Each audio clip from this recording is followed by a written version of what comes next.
lycée, des phénomènes étranges, des faits qui demeurent encore inexpliqués. Au premier abord, rien ne laisserait penser que ce lycée polyvalent de Marrakech, qui est semblable à tout autre lycée, avec des professeurs de qualité, des élèves performants, un taux de réussite frôlant les 100%, une atmosphère convoitée. Mais ce lycée qui semble si parfait, comporte également son lot de mystères.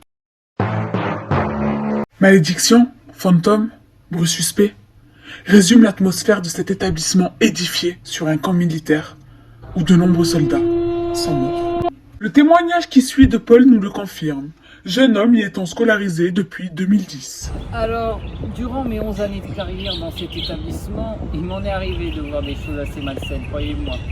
Il y avait une professeure qui résidait dans la cour, pas loin de vraiment sur le côté.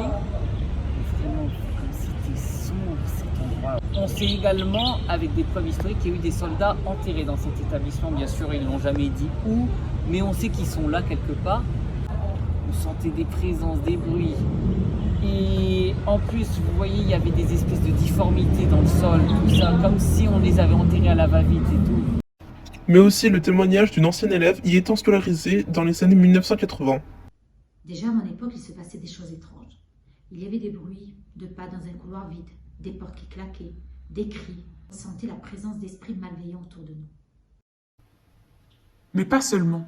Des faits étranges et anormaux se passent constamment au lycée. Comme nous pouvons le constater d'après ces statistiques rapportées, la violence de tout genre au lycée aurait amplifié. Nous avons posé la question à plusieurs élèves de l'établissement.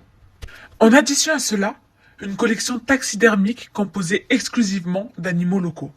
Fenêtres du désert, buses et bien d'autres. Mais en plus, l'accès aux salles est interdit.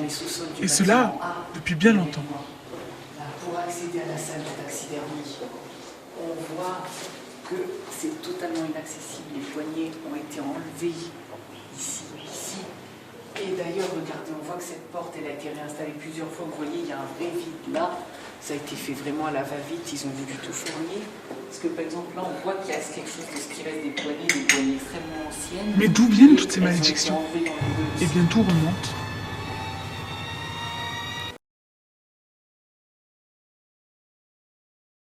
En septembre 1912, le colonel Mangin s'installe à Marrakech. Il a été le premier colonel sur le camp. Il a notamment participé à la bataille de Sidi Bou Othman. En 1913, l'armée française s'implante au Maroc à Marrakech.